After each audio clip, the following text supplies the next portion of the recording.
Today's podcast is brought to you by Audible. Get a free audiobook download and 30-day free trial at audibletrial.com/spookshow. Then go over to morbidlybeautiful.com as we are now part of the Morbidly Beautiful Podcasting Network. Ladies and gentlemen, we interrupt our program of dance music to bring you a special bulletin.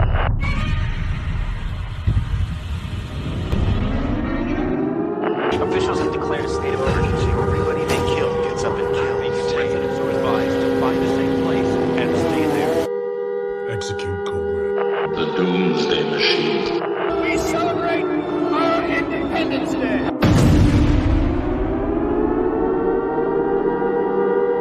That's right, those sirens, those pesky sirens, they're still going off. The disaster just won't end. It's at this point, it's just a never-ending disaster. And it's one after another of various descript. You know, like we've had giant monster attacks, we've had, post-apocalyptic wastelands and natural disasters and man-made ecological disasters and God knows what else this summer. But we're finally coming down to the final stretch here. And what better way to celebrate not only with the Cult Corner twist too. This is Cult Corner because we're keeping that up here in the Summer Disaster.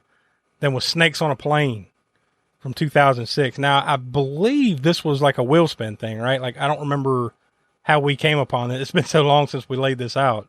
Yeah, I think it was just a random wheel spin. Maybe we all I think that's what it was. Maybe we nominated some stuff and spun the wheel. I can't remember, but yeah, I think that's how we got here. But we are the All-American Spook Show. I'm Josh. I'm joined here with Donnie. Yep. Smoke is on vacation, and Will, actually, he's on vacation as well. So, not just their regular assignments. They have summer vacations going on. So, me and Donnie were the lucky ones that had to stay at home.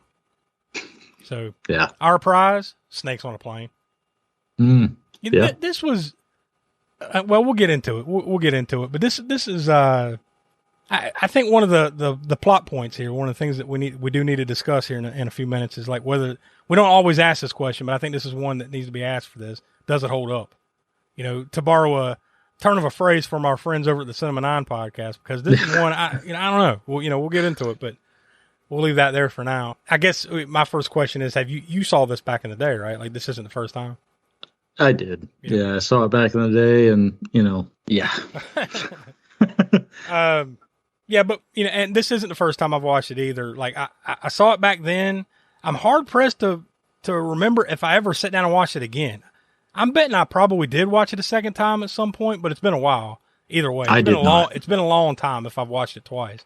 Yeah. But either way, this is either the second or third time I've sat down and watched it in the time since. But yeah, same. But yeah, I guess before we get into the background information and all that, I'll go ahead and throw out some of the usuals just so you know where else to find us. And the best place to do that is at aaspookshow.com. That's the center of the Spook Show universe, as we like to say. That from there you can go not only listen to our entire podcast archive, which is now 171 other episodes deep. So there's lots and lots to choose from over there. So we encourage you to check that out. But also our YouTube channel, where we have tons of series over there. We highly encourage you to go check that out. Just search for All American Spook Show if you don't feel like going to aaspookshow.com. Which that'd be the easiest way to do it. But if you don't feel like it, just search All American Spook Show over on YouTube. Hunt us down, subscribe, click the bell to be notified when new video comes up, because we have stuff just about every week now coming out over there between Video Vortex, Grindhouse Gutter, Hammer Horror and Order, Traumatic Experience, lots of other cool stuff. And our podcast episodes are loaded up there. Yeah, so, if you think about it, it's almost like multiple times a week, or at least twice a week. Yeah, almost. On average, it's twice a week with the podcast episodes. So lots of stuff going up there every week, every month. Very busy over there. Also, we have monthly content over on our Patreon, patreon.com/AASpookShow, which you can also get to through the website. There we have, every month, we've got video minisodes, including the Library of the Professor segments, which are always popular, and our ever not so popular Crapster Piece Theater, at least not on our part. It's not so popular for us to have to sit through those turds. Yeah, people like it though. Yeah, people enjoy it. Yeah, it's fun to be had for the people that don't have to watch it. It's a fucking blast. As of the recording of this, we're not quite ready to tell you what we're going to be watching in the month of August, but trust me, it's going to suck.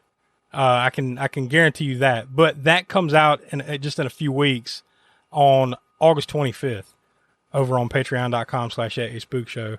This last month in July, literally at the very end of July, we had to watch Barbed Wire. So, no, I say we. I meant the royal we, because Donnie didn't have to do it. Nah. It was his nomination, so he didn't. Won that poll. Yeah. So, yeah. Well, Thanks. I think I still, as far as the Summer Disaster is concerned, I think I still won, because I didn't watch Disaster Movie, but I've heard some horrible reports, and I'm thinking Barbed Wire might have been better. I don't know. Maybe go hop over to Patreon to find out what we thought about those. But yeah, every month it's hilarity ensues with old Crapster Piece Theater. So we'll leave that there for now. AASpookshow.com. So without any further build up, we'll go ahead and toss to the trailer for Snakes on a Plane.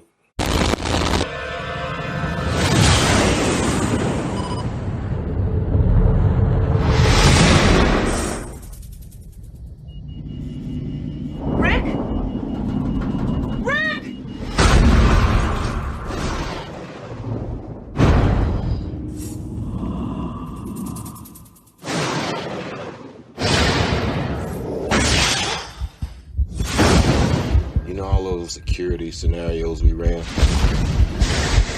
I'm smack in the middle of one we didn't think of. Can anybody hear me? Let's go!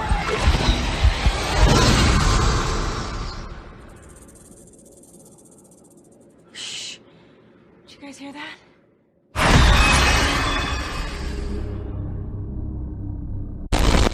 Yep, so there you go. That's a trailer for that. I mean, first and foremost, the background information, because I really want to get into talking about this movie and some of the... So, I mean, like, this movie was purposefully campy, I think. You know what I mean? Like, they were going for the over-the-top thing. Like, they weren't trying to be serious with this, obviously, right? Like, yeah, they leaned into the stupidity of the situation, right? Yeah, there was...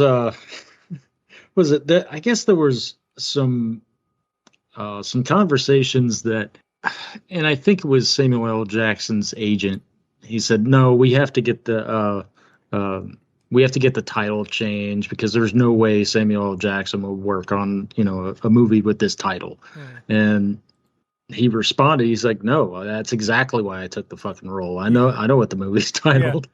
And it's very obvious too. I mean, like, something called Snakes on a Plane. Well, It's like, yep, that's why I took it. You know what you're getting. It's very obvious. It's it's a fun type of it really is a fun type of summer flick that was released almost exactly this same time of year. It came out August 18th, 2006, and here we are, talking about it a week or so prior here on August 7th. But once again, serendipity, right? We're fairly close to the anniversary of it, but. It's hard to believe, too, when you think about it now. 2006, how many years is that now? That's 17 years, roughly? Something like that? Quick math? Sure. We'll go with it.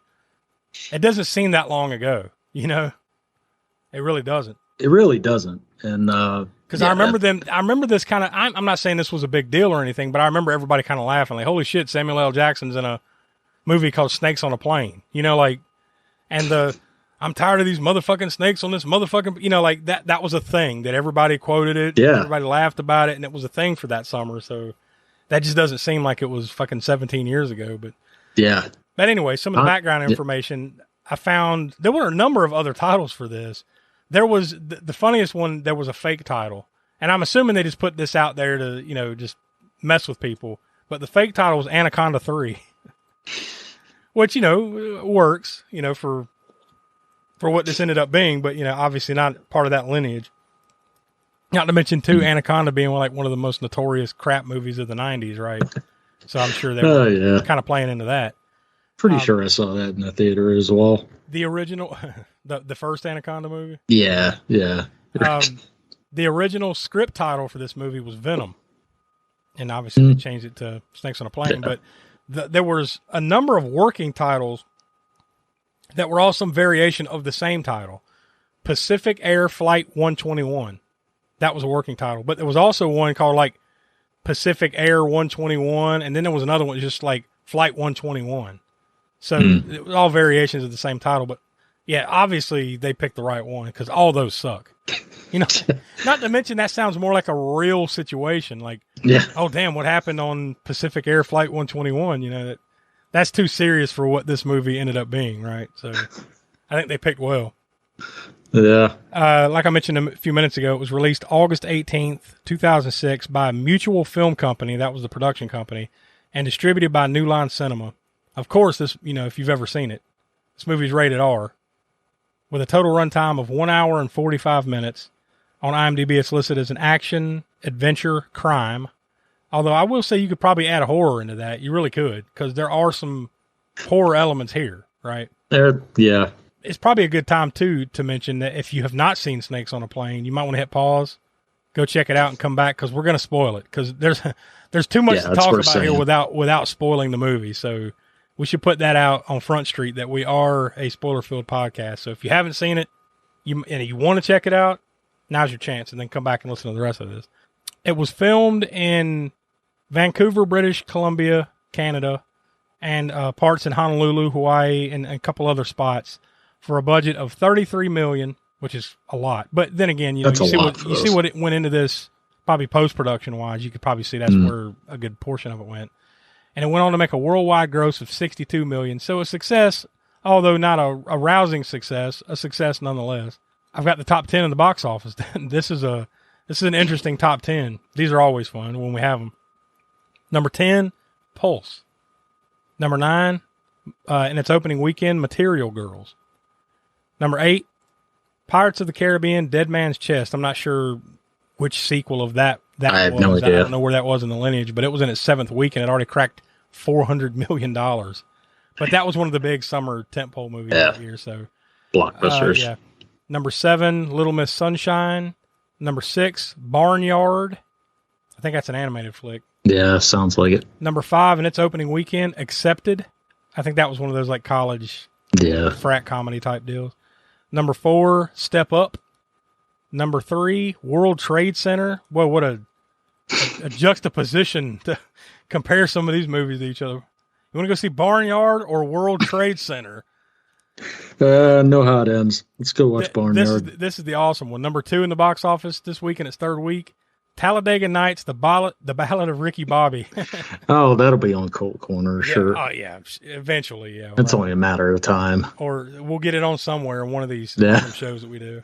And number 1 in its opening weekend in the box office, Snakes on a Plane opened up to just over, well, it's $13.8 million. But I guess if you add another day or two, it had already made $15.2 million total there in its opening weekend. So, yeah, and like I said, it only went on to make 62, which, you know, I would think they would probably see that as a success for this type of flick. Of course, first and foremost, you have to start with the star of the movie, Samuel L. Jackson, because without him, no, this is just another. You know? Yeah, this if you take Samuel L. Jackson out of this and you put Random Joe, whatever. No, Lou Diamond Phillips. It's a sci-fi movie. Goddamn. But if you do that, it's a straight to sci-fi, straight to TV movie. That's exactly what this is. Yeah, you got Video Vortex, or you know. Oh yeah. This is something like that. Yeah, because this is on Dolph Lundgren. This is Sharknado level shit. You know, like on sci-fi. That's exactly what this is, and that's exactly what it is as far as just what you get, even with Samuel L. Jackson in it, right? Because like, it feels like a mid 2000s fucking, you know, TV movie. Is basically with a better cast, right, that you would normally get, and maybe slightly better CGI or something, you know, than a sci-fi. That's it. And that's where I get into the conversation, which we can have now, right? Does it hold up as far as like just the look of it? No, not at all. It feels very 2006, doesn't it? Yeah. Like okay, so I remember watching, and this is probably not a great example, but I just remember watching like Enemy of the State, which was probably like 8 years, give or take, maybe 6-8 years prior to that. I remember watching that. I was like, at that time, you know, when it was released, you know, I remember comparing, you know, CGI to that point to something like that. But even that, so much older, looks better than, you know, the CG here. It's completely different, you know. without comparing the budgets and who were involved. Yeah. Because I think it's hard to compare that. Yeah, I think you see that with a lot of the movies that we do. Sometimes movies with less of a budget will end up looking better because of who's involved.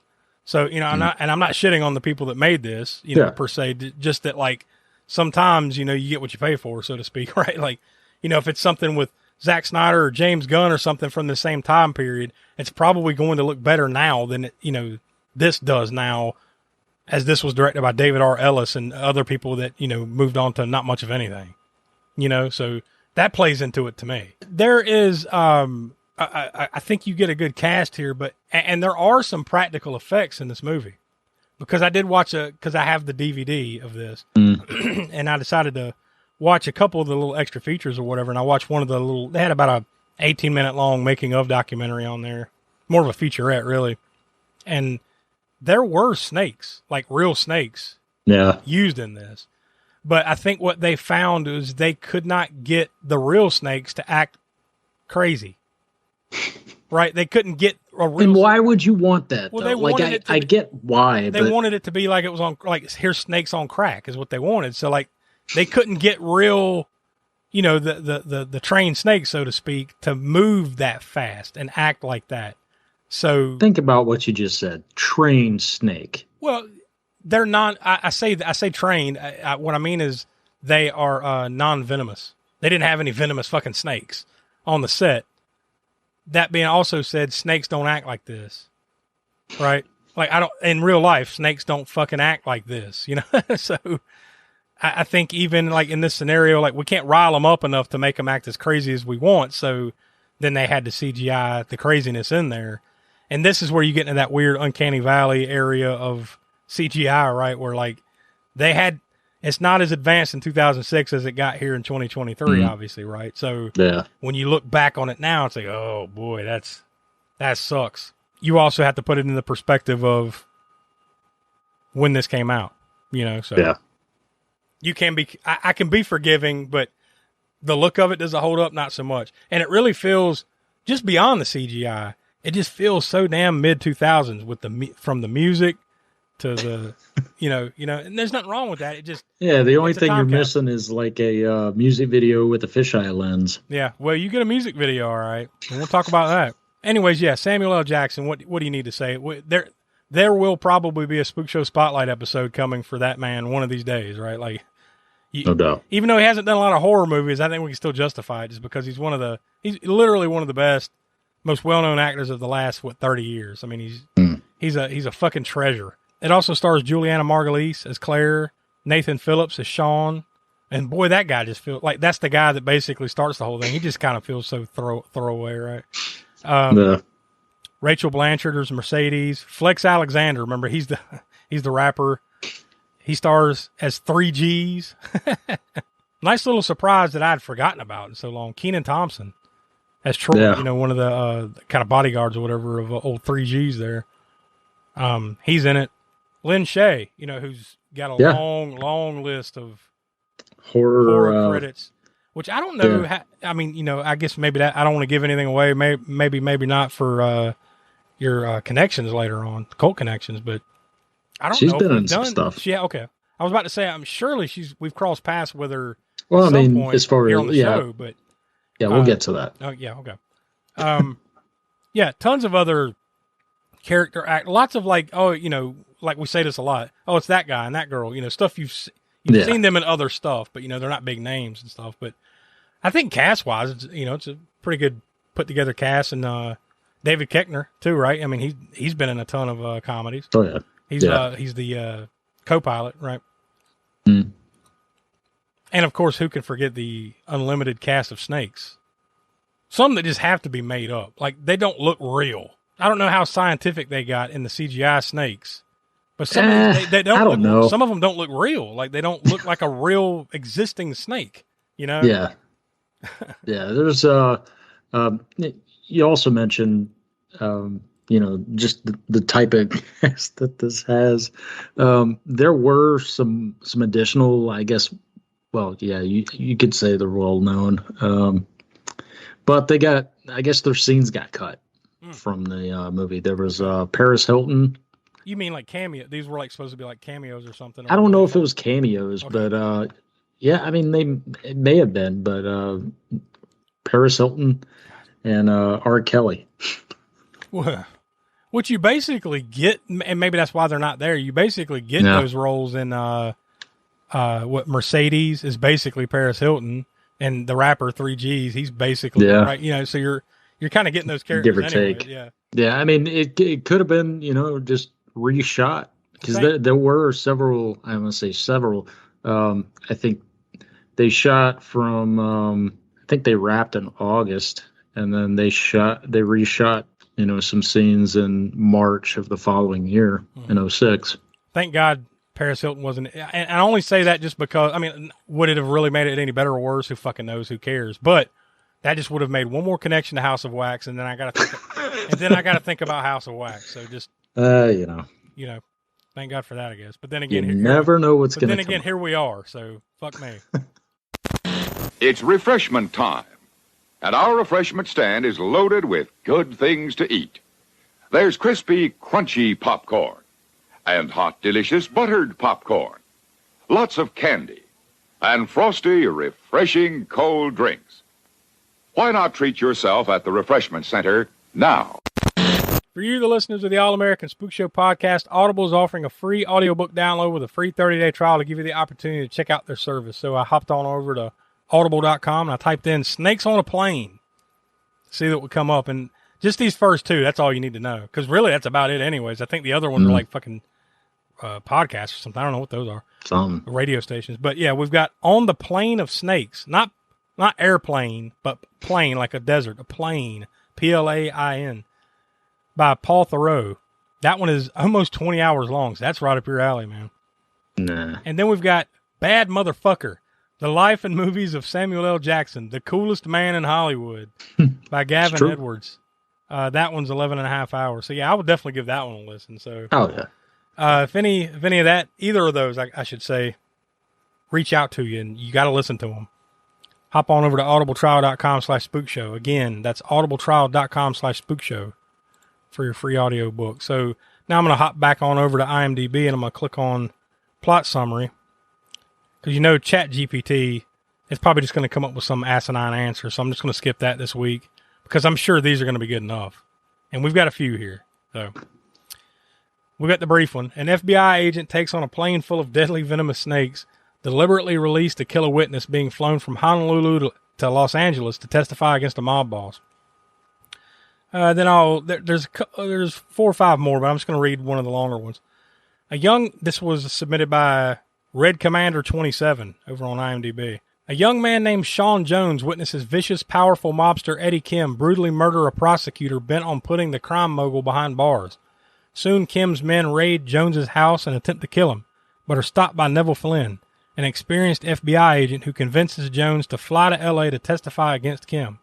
Aboard the flight are an obnoxious British businessman, a famous hip-hop star, an anxious man with severe flight anxiety, and his wife, a young woman and her dog, and a ticking crate full of vicious, venomous snakes, unleashed by an assassin to bring down the plane along with the witness to Kim's brutal murder. Can the passengers come together to survive, or will Kim's plot succeed? Will it? You know, it really is, I think you should just start there, just the premise of this. It really seems, and I guess that's the guy's thing, right? This mob boss, this Kim. That's his thing, is to kill people in extreme ways. Like, they kind of make it a point to, because at the very beginning, right, there's this guy hanging upside down off a bridge or something, and then he just beats him to death with a bat. And then that's what causes all this, is this guy witnesses it. He's on his fucking dirt bike, and he witnesses this, and now he's a witness to this murder. So, but they can't just send a hitman to choke him out or shoot him or stab him or something like that. No, they have to release a fucking, basically a time bomb of venomous snakes to kill this guy. But they did, though. They sent 3 hitmen to basically shoot him, and he got away. Did I get up and use the bathroom? I forget. No, it's I mean, they shot after him as they chased him, right? Is that what you're talking about? Well, no, it's so they showed up at his apartment, and so that's the part where Samuel L. Jackson's character shows up. Yeah, is that what he shows up. Okay. Yeah. So when all else fails, let's make a snake time bomb. Yeah. Yeah, I'm going to need some beverages for this one.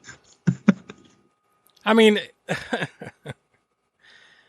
I guess that's part of the joke, right? Is that like this guy's extreme. So he's going to go to such lengths.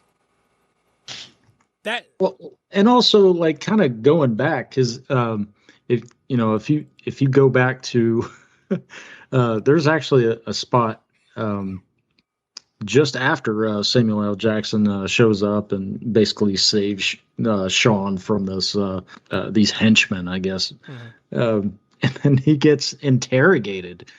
But like when Sean's getting interrogated by the police, it looks exactly like you think it would, just like a very dimly lit. Oh yeah.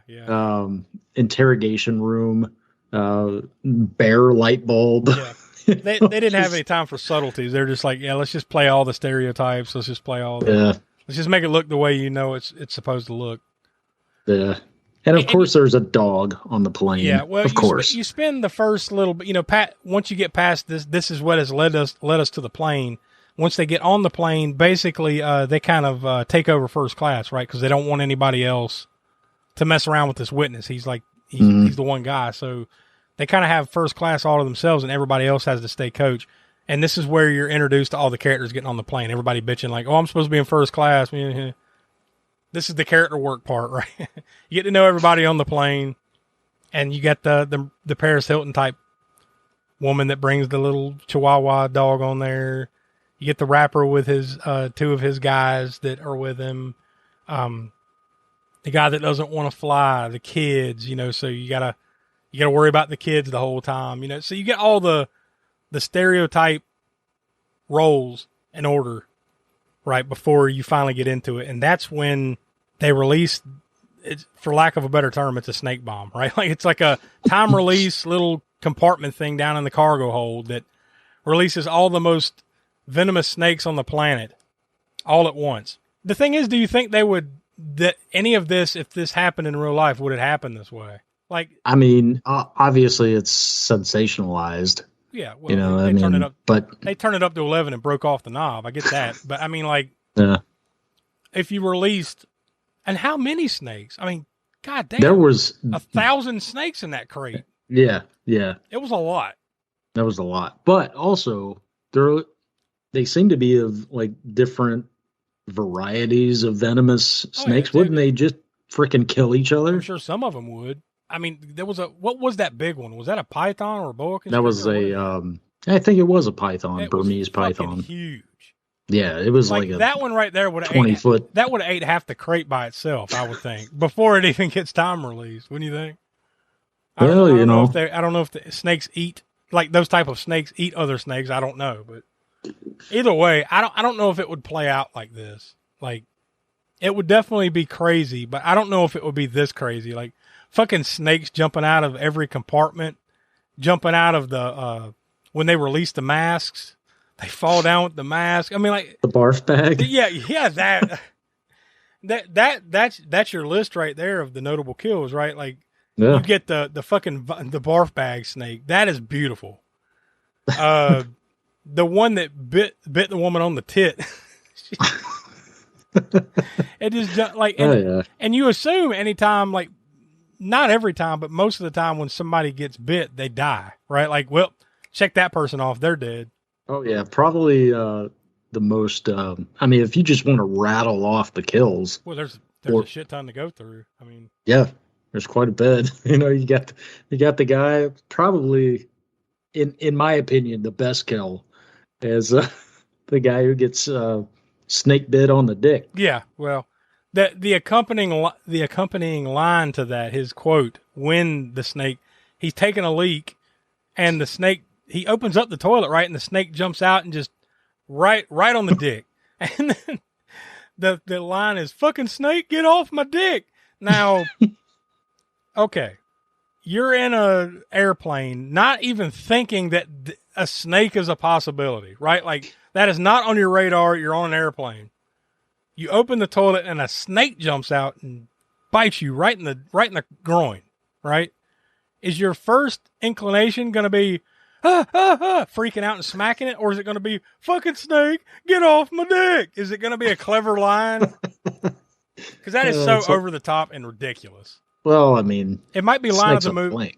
It might be line of the movie other than Samuel L. Jackson's famous "snakes on a plane" quote. Right?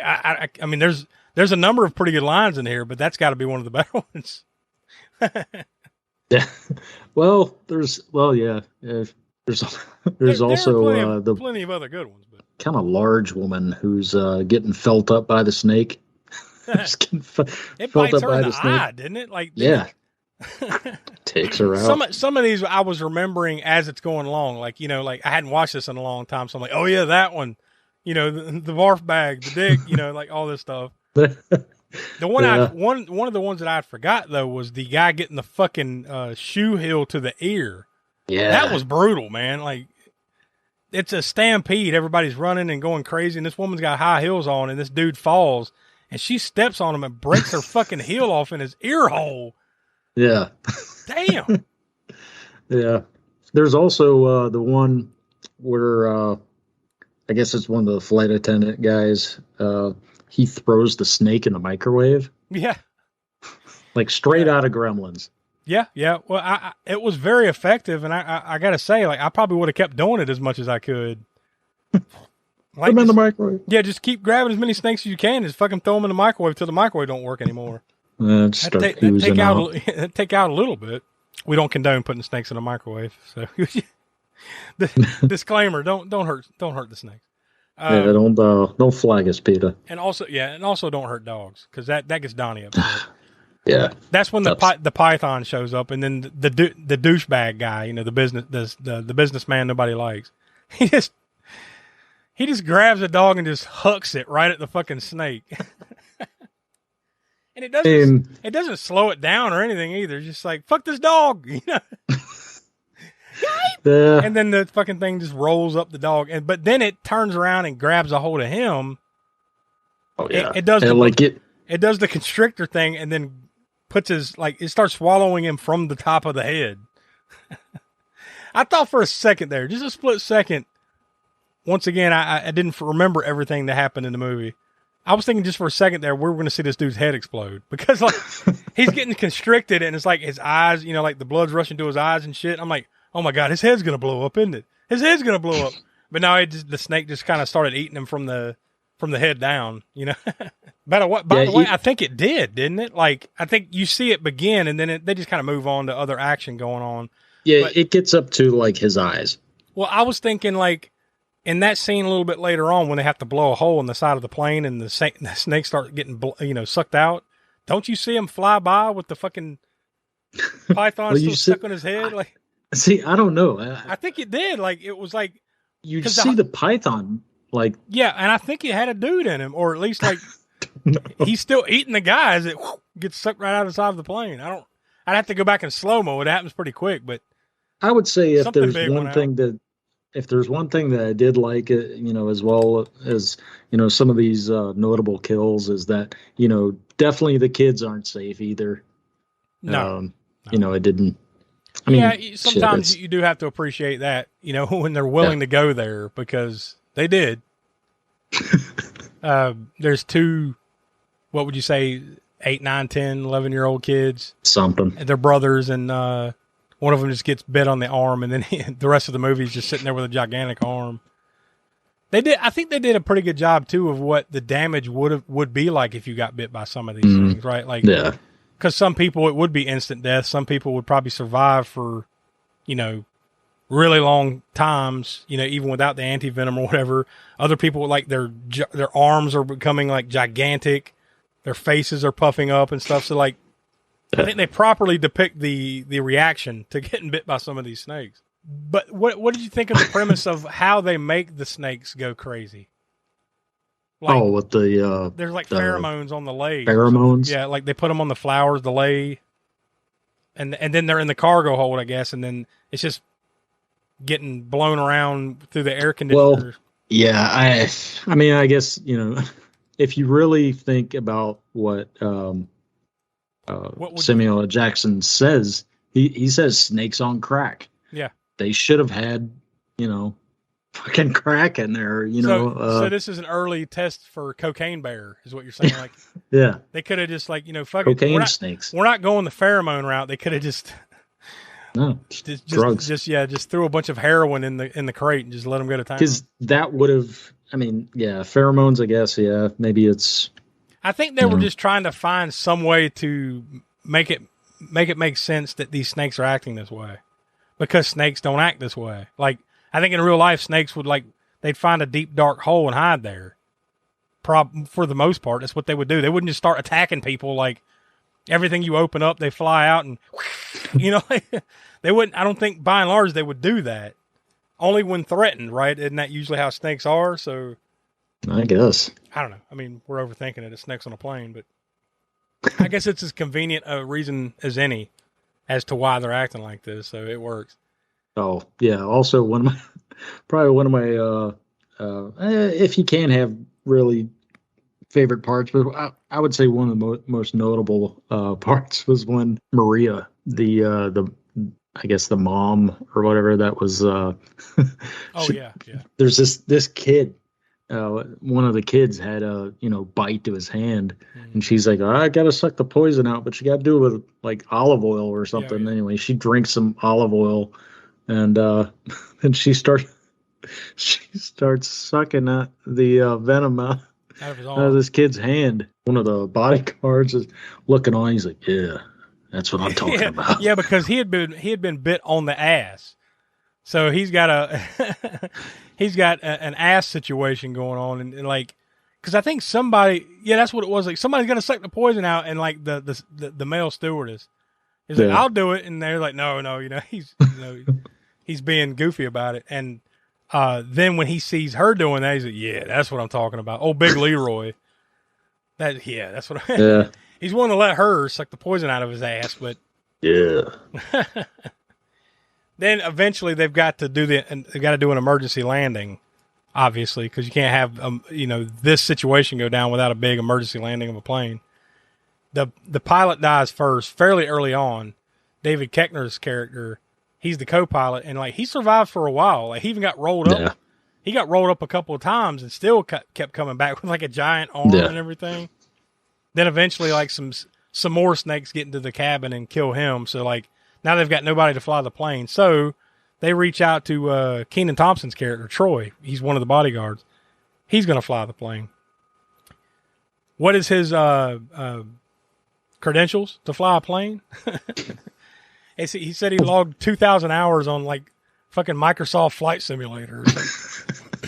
I mean, I guess sometimes that's all you got. I mean, well, I mean, for this, he did a good job. I mean, he managed to land the plane and didn't blow it up and landed it pretty well. So that was pretty funny, though. That's the twist, is that he doesn't really know how to fly. He's just played a lot of video games. So they've landed the plane and all is well. Neville, that's Samuel L. Jackson's character, and Sean, the guy he is, protecting this entire time. They're about to get off the plane. All of a sudden a snake jumps out and one last snake like bites Sean like in the chest or something, right? It like jumps out his chest. And then Neville just pulls out a gun and starts pow, pow, pow, like just shooting him in the chest, and then he just falls down the little emergency chute out of the plane. So you're like, what the fuck? Like he just shot the dude he's been trying to protect this whole time. Well, it turns out he's wearing a flak jacket, right? He's got a bulletproof vest on, and he saved his life one last time. But that leads us to the kind of odd end to this movie. Is there's this thing that Sean and Neville keep going back and forth. Like Neville says, "What's the first thing I told you? Stick by me, and I'll save your life," or something, right? Something along those lines. So they say that line one last time, and Neville's like, "What the fuck does that have to do with this situation?" And then it pulls back, and they're surfing. It doesn't make any sense. Yeah, it's just Neville and Sean surfing together. The end. But you're not quite done yet. You get a music video during the credits. From Cobra Starship. Boy, this is very 2006, is it not? It's like some knockoff Black Eyed Peas, Cobra Starship singing. It's rough, man. This cheap ass Snakes on a Plane song. while there's a cameo of Samuel L. Jackson, like sitting in the airport in the music video, but they pretty much make you watch they don't make you do anything, but you're watching the fucking music video for the first 3 or 4 minutes of the fucking credits, and then finally it cuts out and you move on. But yeah, that's how it ends. Is they were clearly hoping that this will be a big enough success that, like, hey, Cobra Starship will take off. It'll be a thing. Oh, there you go. Cult Corner. Snakes on a Plane.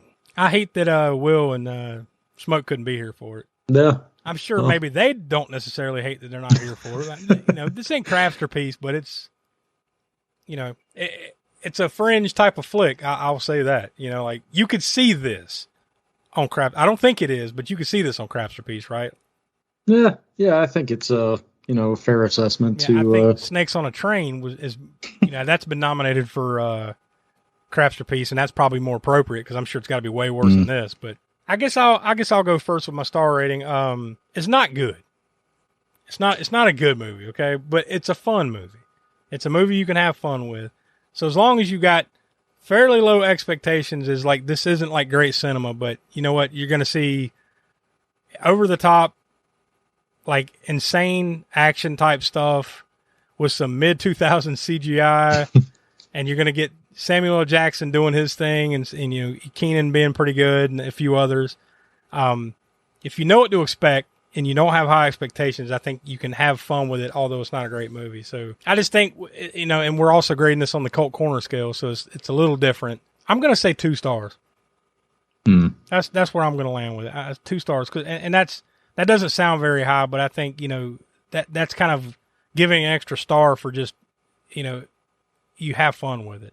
Donnie, where do you land? Yeah, kind of splitting hairs a little bit. We've already kind of talked about. They waste little time getting to the point. Most of the kills are actually pretty satisfying, but we mentioned earlier, you take Samuel L. Jackson out, put in Lou Diamond Phillips, and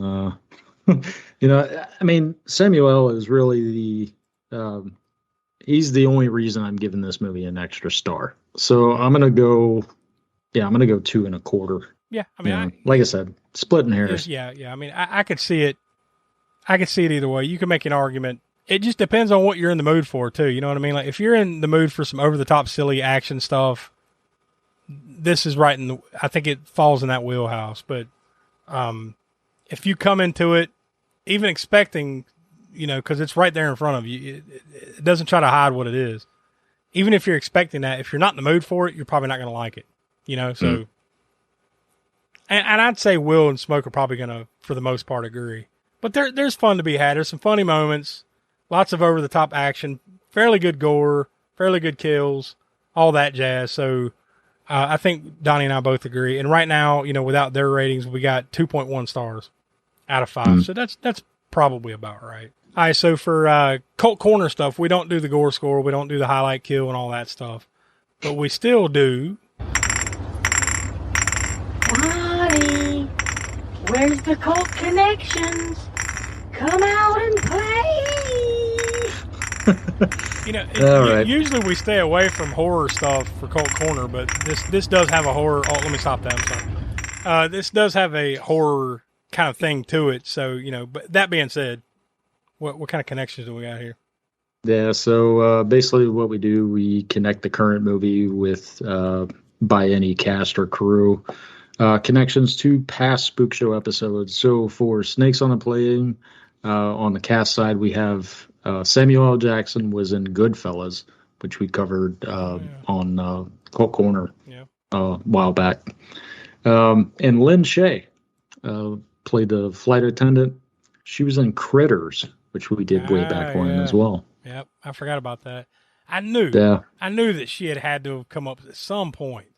Yep. Because she's been in so many horror movies and like cult movies and stuff that we've watched, that are in our wheelhouse, I should say, that I didn't know how many we had watched with her in it. So yeah, that ain't the first, obviously, but it will not be the last. She will come up plenty of times over the years. So also on the crew side, we've got special effects sculptor James Cagle. He also did Masters of the Universe. Which we covered on cannon fodder. He also did Independence Day and The Thing. And then we also had several of the stunt crew that for Nothing But Trouble. What? Yeah. Ninja 3, The Domination. Good Lord. Prey, House of the Dead, House of a Thousand Corpses. A lot of house Tucker and Tucker and Dale versus Evil, Hellraiser, Hellseeker, and the last one, Freddy Got Fingered. God. Yeah. That's a shitty crew. I mean, because like some of those are Crapster movies. That's literally a shitty. Well, I mean, if you really think about Crapster, let's see. We've got Nothing But Trouble, House of the Dead, Freddy Got Fingered. That's three of them. Yeah, that's a shitty list. Like I said. Yeah, there you go. Well, that, like I said, we don't do all the other stuff, so we'll leave it there. But I think if you're in for if you just want a dumb kind of action flick with some funny moments, it's for you. Otherwise, avoid it. That's kind of where I think we all kind of land there. So we'll see what Will and Smoke have to say about it at some point. But for now, we'll leave it there. Next week, we don't officially wrap up the Spookshow Summer Disaster, but it's the last movie that we're watching here on the podcast for the Spookshow Summer Disaster. And we're going to be wrapping it up with the Dawn of the Dead remake from 2004. That's Zack Snyder's Dawn of the Dead. So I'm looking forward to that. I think that's one that we have all talked about that we enjoyed in the past, especially when we were talking about the original Dawn of the Dead. At least we'll have watched that and we can fairly compare the two. Then beyond that we'll have the official wrap-up of the Spookshow Summer Disaster the week after that in episode 174, and then back to regularly scheduled programming after that. The disaster will finally wrap up. So, but we're not quite out of the woods yet, so hopefully we can all make it to the end and we can survive and live another day. For Will and the professor who could not be with us, and Donnie, I'm Josh. We are the All-American Spook Show. We'll talk to you next week. So goodbye, everybody, and remember, please, for the next day or so, the terrible lesson you learned tonight.